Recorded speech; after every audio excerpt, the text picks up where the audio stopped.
Hello friends, I am Kanchan Gahekar and again we are together to learn a new topic. Today's our topic is kinds of sentence. Now you know very well what is meant by sentence. A sentence is a group of words. In the last lecture we had seen that a sentence is a group of meaningful words, right? So this sentence has four major kinds which are discussed everywhere. On number 5, I had given two more types which are not that much discussed. Okay. So the first is assertive sentence or it is called as declarative sentence. It means विधानार्थी वाक्य. मराठीमध्ये आपण याला म्हणणार विधानार्थी वाक्य. Second is imperative sentence. याला आपण आज्ञार्थी वाक्य म्हणणार ज्याच्यामध्ये कमांड आणि रिक्वेस्ट केलेली असते. Okay. Next is interrogative sentence प्रश्नार्थक वाक्य. चौथा आपण पाहणार एक्सक्लामेटरी सेंटेन्स उद्गारवाचक वाक्य. And this two are very rarely discussed optative and emphatic. म्हणून मी त्याला 5व्या नंबरवर दोघांनाही सोबत दिले. ऑप्टेटिव्ह मीन्स इच्छादर्शक वाक्य where a desire or a wish is made. Right. एखादी इच्छा किंवा विश ज्या ठिकाणी केली जाते त्याला ऑप्टेटिव्ह सेंटेन्स म्हणतात. एम्फॅटिक सेंटेन्स जेव्हा त्याच्यामध्ये वजन वाढवण्यासाठी इट्स जस्ट लाईक फिगरेटिव्ह सेंटेन्स. एम्फॅटिक त्याचा फोर्सफुली एखादी गोष्ट आपल्याला जर सांगायची असेल तर आपण त्या सेंटेन्सला एम्फॅटिक बनवतो. कसं बनवायचं ते आपण डिटेलमध्ये बघणारच आहोत. So at present we are going to learn 4 kinds of sentence along with these 5 optative and 6 emphatic. Right? Okay, so let's begin.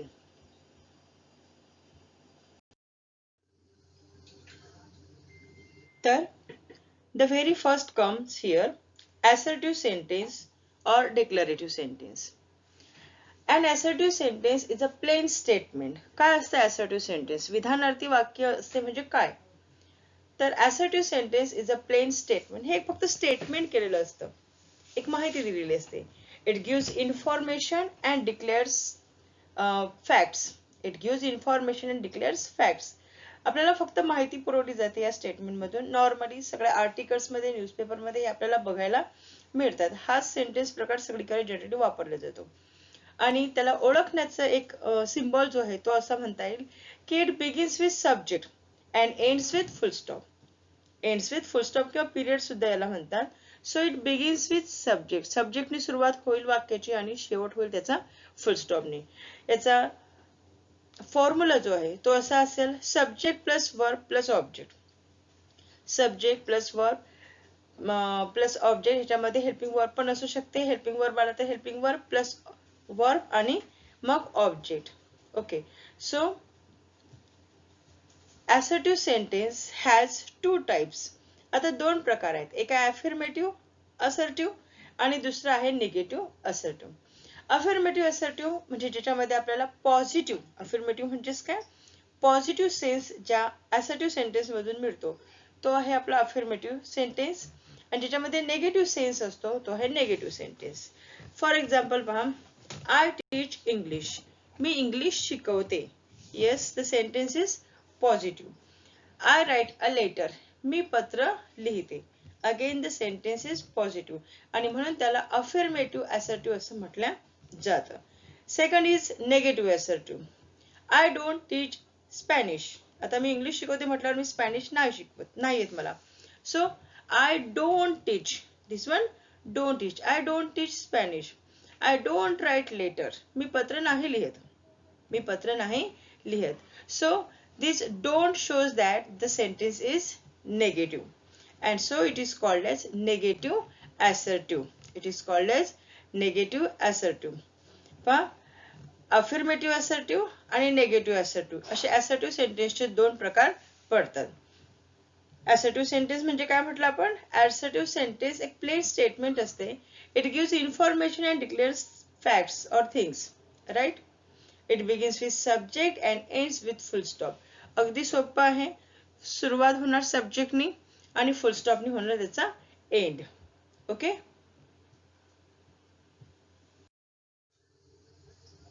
Now here is imperative sentence.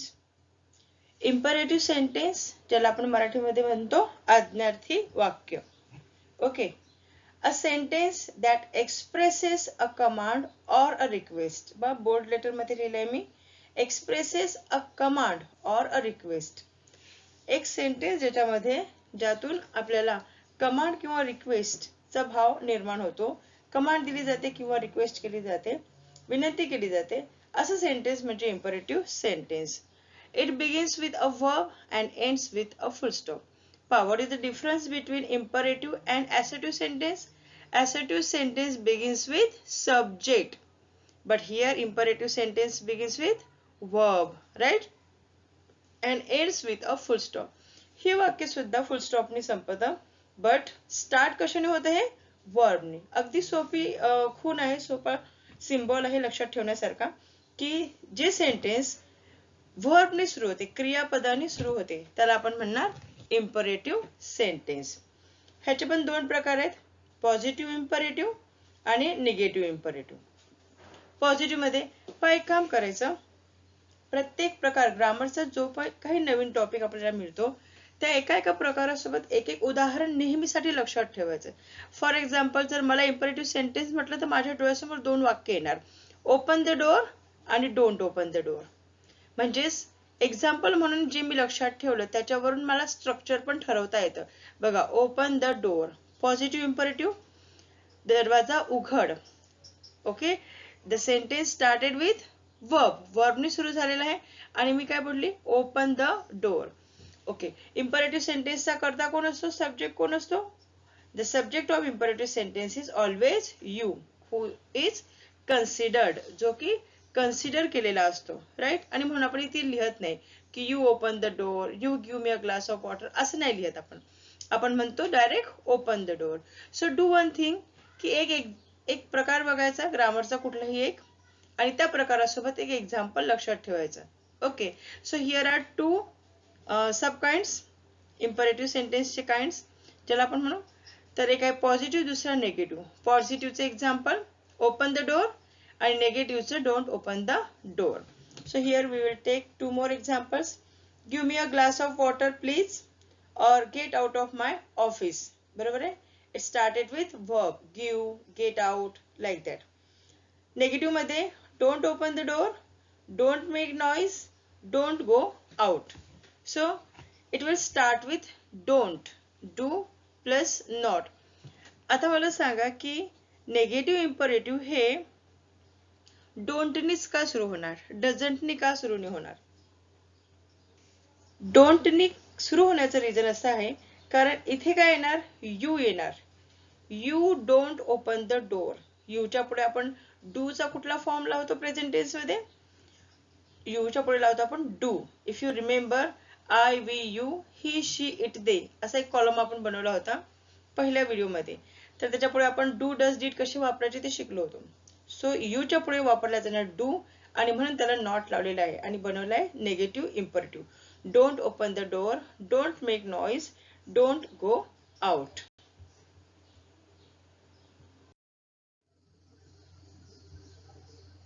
Now here comes interrogative sentence.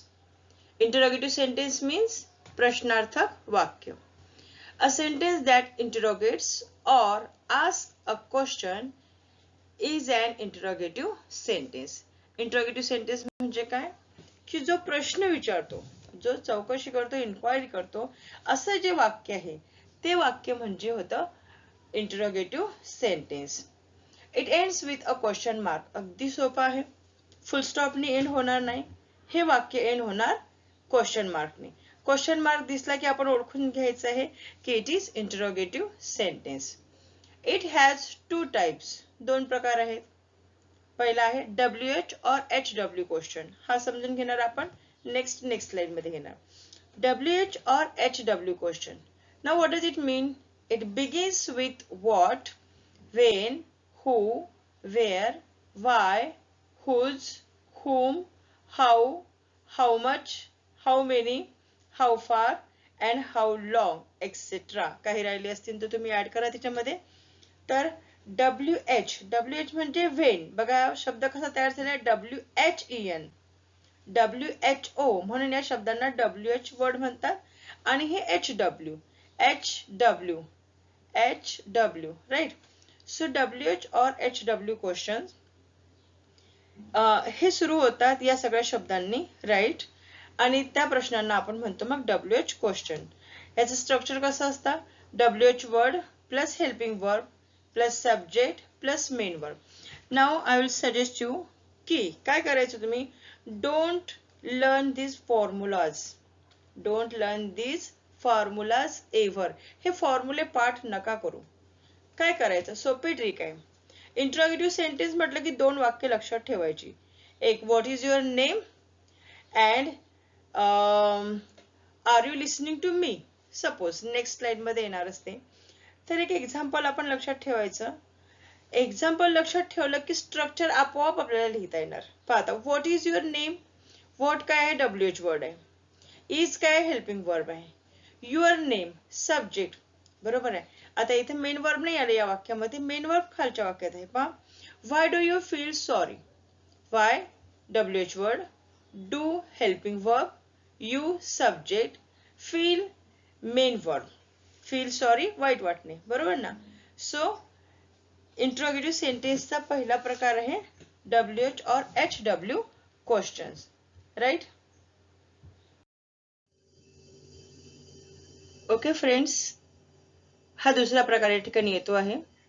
तो आहे S और no type question और verbal question. हा second type आहे. S और no type question याला का म्हणतात, कारण या प्रश्नाची उत्तरे आपल्याला एस किंवा नो फॉर्म मध्ये मिळतात, राईट. आणि वर्बल क्वेश्चन का म्हणायचं, तर it starts with verb. It starts with verb, begins with verb. पहा आता, this question is asked with helping verb. Helping वर्बचा उपयोग करून हे विचारले जातात प्रश्न. And we get the answer in yes और नो टाइप. एस आणि नो या पद्धतीने याची उत्तर आपल्याला मिळतात. हेल्पिंग वर्ब्स कोणते कोणते आहेत पहा.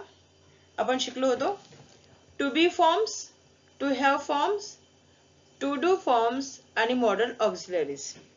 If I take a short pause over here, you may remember. जर तुम्ही पहिला व्हिडिओ व्यवस्थित बघितला असेल तर आपण एक चार्ट बनवला होता, त्या ठिकाणी टेबल बनवला होता आणि त्या ठिकाणी आपण हे एक्सप्लेन केलं होतं की प्रेझेंट टेन्स मध्ये कुठले वापरायचे, पास्ट मध्ये कुठले वापरायचे. Okay, to be forms am, is, are, was, were, shall be. To have forms have, has, had, shall have, will have. To do forms do, does, did. Model auxiliaries, model auxiliaries आम्ही mention केले नव्हते, त्याच्यामध्ये आपण special chapter घेऊ त्याचं. Can, could, may, might, must, should, would, used to, used to, like that. Okay, so with all these helping verbs we ask the question and we get answer in S or no type. आपल्याला उत्तर कसं मिळतं, S आणि no type मध्ये उत्तर मिळतं. Structure कसं आहे पहा. स्ट्रक्चर मी लिहून दिले, but again I will suggest you that remember an example with the grammar topic. जसं इंट्रोगेटिव्ह सेंटेन्स म्हटलं तर मगाशी तुम्हाला म्हटलं तुम्ही दोन वाक्य लक्षात ठेवायची. What is your name and are you listening to me. पहा आता हे दोन वाक्य लक्षात ठेवली तरी तुम्हाला स्ट्रक्चर करता येईल. पहा, आर हेल्पिंग वर्ब आहे, you subject, going main verb, to school object नाही आहे, ते एक्सटेन्शन मध्ये जाईल. Have you finish your homework. Your homework या ठिकाणी ऑब्जेक्ट आहे. Have helping verb, you subject, finished main verb आणि युअर होमवर्क जे आहे ते असेल object. Do you like to try this trick. पहा, हे जे सगळे प्रश्न आपण विचारत आहोत त्यांची उत्तरं we can get in yes और नो फॉर्म. पहा, आपण काय म्हणणार, do you like to try this trick. तुम्हाला हो म्हणायचं असेल तर येस म्हणा, नाही म्हणायचं असेल तर नो म्हणा. कुड यू प्लीज हेल्प मी. कुड यू प्लीज हेल्प मी, तुम्ही माझी मदत करू शकता का प्लीज. पहा, इन स्पोकन इंग्लिश कॅनच्या ऐवजी कुड वापरलं जातं. कॅनच्या ऐवजी कुड वापरलं जातं. कुड इज शोन और it is considered more polite than can. Can पेक्षा ते जास्त पोलाइट आहे असं समजलं जातं आणि म्हणून कॅन यू प्लीज मी म्हणण्यापेक्षा आपण म्हणायचं कुड यू प्लीज हेल्प मी असं आपण म्हणणार. So this was yes or no type question or it is a verbal question. Now the fourth type is exclamatory sentence. Exclamatory sentence म्हणजेच उद्गारवाचक वाक्य. An exclamatory sentence conveys strong emotions. शब्द बघा, strong emotions bold letter मध्ये लिहिलंय मी, such as excitement, surprise, happiness and anger. तर अशा विविध प्रकारच्या ज्या भावना आहेत, ज्या स्ट्रॉंग फिलिंग आहेत, त्या फिलिंग जेव्हा सेंटेन्स मधून व्यक्त केल्या जातात तेव्हा त्या सेंटेन्सला म्हणतात एक्सक्लेमेटरी सेंटेन्स. ओके. आणि आता या सेंटेन्सला आपण ओळखण्याचं एक चांगलं सिम्बॉल या ठिकाणी दिलेला आहे की हा जो एक्सक्लेमेटरी मार्क आहे तो एक्सक्लेमेटरी मार्क वाक्याच्या शेवटी असला म्हणजे समजायचं की हे आहे एक्सक्लेमेटरी सेंटेन्स. पहा त्याच्यामध्ये 3-4 प्रकारची वाक्य येतात. 4 प्रकार या ठिकाणी मी दिलेले आहेत. तर normally it start with what और हाउ. Normally it start with what or how. What a fantastic place it is. असं याला आपण म्हणणार it is a very fantastic place. What WH word असेल, fantastic adjective असेल, right? Place it is. What a fantastic place it is. What a brilliant idea. तर हे sentence कसे बनणार एक्सक्लेमेटरी? what ने सुरू होणार किंवा how ने. सेकंड टाइप आहे how sad it is. How pathetic it is. आता याच्यामधला जो डिफरन्स आहे तो लक्षात आला असेल की जेव्हा मी what ने सुरू केलं वाक्य तेव्हा इथे a as an article इथे वापरलेला आहे आणि सॉरी as an adjective या ठिकाणी वापरलेला आहे. आर्टिकल आपण a and the ला आर्टिकल म्हणतो पण त्याला a means one आणि one म्हणजे काय आहे adjective of number. तर a याला जर पार्ट्स ऑफ स्पीच मध्ये जर काउंट करायचं असेल तर तो असेल आपला ऍडजेक्टिव्ह, राईट. सो या ठिकाणी ए ऍडजेक्टिव्ह आलेला असेल आणि ब्रिलियंट आणि फंटासी हे पण ऍडजेक्टिव्ह आहेत. हाऊ सॅड इट इज जेव्हा आपण वाक्य हाऊ ने स्टार्ट करणार तेव्हा आपल्याला हे ए या ठिकाणी लिहायचं नाहीये. So how sad it is, how pathetic it is. नंतर आहे तिसरा जो प्रकार आहे त्याच्यामधले 2 वाक्य लिहिले आहेत मी, त्याला आपण टाईप ने म्हणणार, व्हेरिएशन्स याच्यामध्ये असतात. पण आता ओ I have lost the money. If you see the sentence, sentence is completely assertive. Sentence कसा आहे पूर्णपणे assertive आहे. बघा सब्जेक्टने स्टार्ट झाले आहे. I have सब्जेक्ट आहे, वर्ब आहे आणि हे ऑब्जेक्ट आहे, बरोबर आहे. बट शेवटी फुल स्टॉप देण्याच्या ऐवजी इथे दिलेले आहे exclamatory mark. So it is exclamatory sentence. आपण वरती काय बोललो आहे की स्ट्रॉंग फिलिंग्स किंवा स्ट्रॉंग इमोशन्स कन्वे केले जातात. मग इथे अतिशय दुःखी होऊन तो व्यक्ती म्हणतो की I have lost the money. Means जो सॅडनेस आहे तो त्याच्या वाक्यातून त्याच्या तोंडून उद्गारला गेला आहे, बरोबर आहे. यू आर लेट अगेन रागाने बोललेला आहे. यू आर लेट अगेन वाक्य जरी असर्टिव्ह असलं तरी it is given the exclamatory mark here and the sentence is exclamatory. Next is if I were a principal. If I were a principal. If I could help you. जर मी principal असतो तर एक feeling बोलून दाखवलेली, इच्छा बोलून दाखवलेली. If I could help you, काश मी तुझी हेल्प कर पाहता म्हणजे मी तुला हेल्प करू शकले असते. ह्याचं जेव्हा असर्टिव्ह सेंटेन्स होतं तेव्हा हा इफ निघून जातो आणि तिथे लिहिलं जाते I wish I were a principal. I wish I could help you. So this was exclamatory sentence ज्याच्यामध्ये आपण एक 4 प्रकार बघितलेले आहेत. पहिला व्हॉट ने सुरू होणारा सेंटेन्स, दुसरा हाऊ ने सुरू होणारा, तिसरं आहे सेंटेन्स असर्टिव्ह असते पण एक्सक्लेमेटरी त्याला एक्सक्लेमेटरी सेंटेन्स म्हटलं जाते कारण त्याच्यामध्ये स्ट्रॉंग फिलिंग्स एक्सप्रेस केलेल्या असतात. आणि लास्ट जे इफ ने स्टार्ट होतं, बरोबर आहे. तर हे 4 प्रकार आहेत एक्सक्लेमेटरी सेंटेन्स मध्ये. 4 वरचे जे प्रकार आपण बघितले, वरचे जे 4 प्रकार बघितलेत ते नॉर्मली सर्वच ग्रामर बुक मध्ये आपल्याला पाहायला मिळतात, right. They are found in every grammar book everywhere. 4 kinds. हे अगदी रेअरली मिळतात ऑप्टेटिव्ह सेंटेन्स आणि emphatic sentence. So it's my duty to introduce this also to you. Okay. Optative sentence म्हणजे ते इच्छादर्शक वाक्य ज्याच्यामध्ये इच्छा केलेली असते, विश केलेली असते. पहा, a sentence that conveys a wish, a prayer or a curse is called as optative sentence. Optative sentence कशाला म्हणणार आपण? मग ज्या सेंटेन्स मध्ये इच्छा दर्शवलेली असते, प्रार्थना केलेली असते तुमच्यासाठी, किंवा मग एखादा अभिशाप दिलेला असतो, अशा सेंटेन्सला आपण म्हणणार ऑप्टेटिव्ह सेंटेन्स.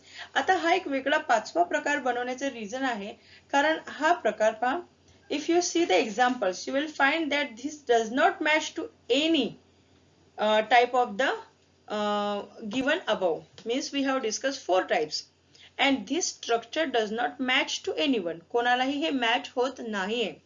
मे गॉड, मे हेल्पिंग वर्ब आहे म्हणजेच वर्ब आहे, आणि गॉड ब्लेस यू हे असर्टिव्ह सेंटेन्स आहे. गॉड मे ब्लेस यू असं आपण म्हणू शकलो असतं जर असर्टिव्ह असतं तर, पण इट इज अन ऑप्टेटिव्ह सेंटेन्स आणि याच्यामध्ये मे किंवा विश हे दोन वर्ब बाहेर काढलेले असतात आणि सेंटेन्स बनवले असतात. पहा, wish you a very happy birthday. Wish you a happy birthday means I wish you that your birthday should be very happy. May your dreams come true. May your dreams come true. Long live the king. इथं मे लिहिणार आपण, मे long leave the king. महाराजांचा विजय असो असं म्हणतात ना, जयघोष हो किंवा मग महाराजांबद्दल किंवा राजाबद्दल जे जयघोष उद्घोषणा केल्या जातात तेव्हा लॉंग लिव्ह असं म्हटलं जातं. So these are the examples of optative sentence. If you understand, I'll just even you understand, I'll just repeat it. Optative sentence म्हणजे असे सेंटेन्स ज्याच्यामध्ये विश केलेली असते, इच्छा दाखवलेली असते, प्रार्थना असते किंवा कर्स दिलेला असतो, अभिशाप. Okay, it generally begins with wish और मे. तर एक्झाम्पल्स होते मे गॉड ब्लेस यू और wish you a happy birthday. Now the last is emphatic sentence. Last is emphatic sentence. In this type, do, does, did. In this type, do, does, did are used to emphasize the meaning of the sentence. वाक्याचा जो अर्थ आहे त्याला एम्फासिस करण्यासाठी do, does, did वापरले जातात. Formula दिलेला आहे, subject plus do, does or did तिघांपैकी काहीतरी एक येईल, plus main verb plus object. Examples पहा, I write a letter. Simple एक सेंटेन्स आहे, आय राईट अ लेटर, आणि मग डू बाहेर काढलेला आहे. हे प्रेझेंट टेन्सचं वाक्य आहे. राईट मध्ये डू कन्सिडर आहे, आयच्या पुढे पण आपण डू वापरतो, मग आपण डू बाहेर काढला पहा आणि I do write a letter म्हटलं. आता याचं मिनिंग कसा चेंज होतो? आय राईट अ लेटर म्हणजे मी पत्र लिहिते, normal statement I am giving, right, it is an assertive sentence. आणि जेव्हा मी म्हणते की I do write a letter, it means मी पत्र लिहितेच, मी पत्र लिहितेच. The confirmation is given here. He works hard, तो कठोर मेहनत करतो. ही डज वर्क हार्ड, तो कठोर मेहनत घेतोच, च म्हटलेलं आहे, बरोबर आहे. They lost their money, they did lose their money, त्यांनी आपले पैसे हरवलेत, त्यांचे पैसे हरवलेच, बरोबर आहे. आता बघा, कीप इन टच, हे लास्ट एक्झाम्पल आहे. Keep in touch, do keep in touch. आपण जेव्हा कुठे बाहेरगावी शिफ्ट होत असतो त्यावेळेला आपण आपल्या हाय हॅलोच्या फ्रेंड्सला काय म्हणतो, किंवा शाळा जेव्हा आपल्या चेंज होतात तेव्हा after result we just say की कीप इन टच. जे फ्रेंड्स आपले फक्त हाय हॅलोचे असतात, but to those which are very close to our heart, which are very near and dear to us, त्यांना आपण काय म्हणतो, डू कीप इन टच. खरोखर मला गेल्यावर विसरू नकोस. डू कीप इन टच म्हणजे it's compulsory for you and me that we will be in touch with each other, right. So if you understood emphatic sentence, आणि याच्यामध्ये काय केलं असते, डू, डज, डीड हे बाहेर काढले जातात, वर्ब पासून ते बाहेर काढले जातात, and the emphasis is given over here. So friends, we have discussed all the points of all the kinds of sentence, and now I can summarize. ज्या पद्धतीने मी सांगते आहे, हे जे स्लाइड आहे ती तुमच्यासाठी महत्त्वाची, अतिशय महत्त्वाची आहे. Just pay attention and summarize the things as I have given over here. Assertive sentence. Assertive sentence म्हणजे काय? तर it makes a statement and begins with subject and ends with full stop. It begins with subject and ends with full stop. It makes statement. Assertive sentence म्हणजे statement असतं आणि ते subject ने start होतं, end with full stop. Imperative sentence काय असतं? डोळ्यासमोर आपल्या आलं पाहिजे open the door. It begins with verb and ends with full stop. Verb नी सुरू होतं आणि full stop नी end होतं. Interrogative sentence, it asks a question. Interrogative sentence मध्ये काय असतं? प्रश्न विचारला जातो. ते सेंटेन्स असतं interrogative sentence. Exclamatory sentence expresses strong feelings. Strong feelings express होतात एक्सक्लामेटरी सेंटेन्स मध्ये. आणि शेवटी काय असतं? Ends with exclamatory mark. इथे ends with question mark, right. Optative sentence काय असतं? Optative sentence shows a desire or makes a wish. काहीतरी डिझायर दाखवलेली असते किंवा एखादी विश किंवा इच्छा दर्शवलेली असते. Emphatic sentence, it emphasizes with do, does and did. जो सेंटेन्सचा मीनिंग आहे तो मीनिंग do, does, did वापरून या ठिकाणी एम्फासाइज केला जातो, म्हणजे त्याच्यावर भर दिला जातो. Okay, so this slide is particularly made for you की शॉर्टकट ज्याला म्हणतो आपण. See there are no shortcuts for learning grammar. Grammar शिकण्यासाठी शॉर्टकट्स नाही आहेत. हा ठीक आहे, for spoken English you may use shortcuts, but एकदा तुम्हाला ग्रामर हे हार्डवर्क करून शिकावंच लागेल step by step, and then only you will be able to use it in a shortcut way, right. So these are the kinds of sentence, all 6 we have discussed, right? Yes, as per our custom is, आपली एक प्रथा बनत चालली आहे की आपण revision देतो, बरोबर आहे. पॉइंट संपल्यानंतर ग्रामरचा एक पॉइंट आपण डिस्कस केल्यानंतर आपण रिव्हिजन देतो. तर here are 10 sentences to justify की कुठलं सेंटेन्स कुठल्या प्रकारातलं आहे. जर हे 10 सेंटेन्स आपल्याला ओळखता आलेत तर समजायचं की आपल्याला काइंड्स ऑफ सेंटेन्स व्यवस्थित समजलेले आहेत. पहिला आहे, may you fulfil the desires of your parents. तुम्ही तुमच्या पॅरेंट्सच्या डिझायर्स पूर्ण करू शकाल अशी मी इच्छा करते. देवाने तुम्हाला मदत करो त्यासाठी. They were playing football. They were playing football. What an amazing car it is. Let me go now. Don't you like this place? Wish you a happy journey. I do like cakes. How sad. What was your intention? Did you break this glass? Okay. Now I have given these 10 sentences, and now in this video I want answers from your side. You just write down the answers, take a click, okay, and be with you, keep it with you, okay. You may comment it in comment box also, right? So justify your answers. In the next video I'll just show you the answers, okay. Okay, I hope you understood all 6 kinds of sentence. 4 are major out of them. 2 are very rarely discussed, but we discussed over here. So thank you for watching my channel, and if you really like, do subscribe and ask your friends also to subscribe the channel. Thank you so much.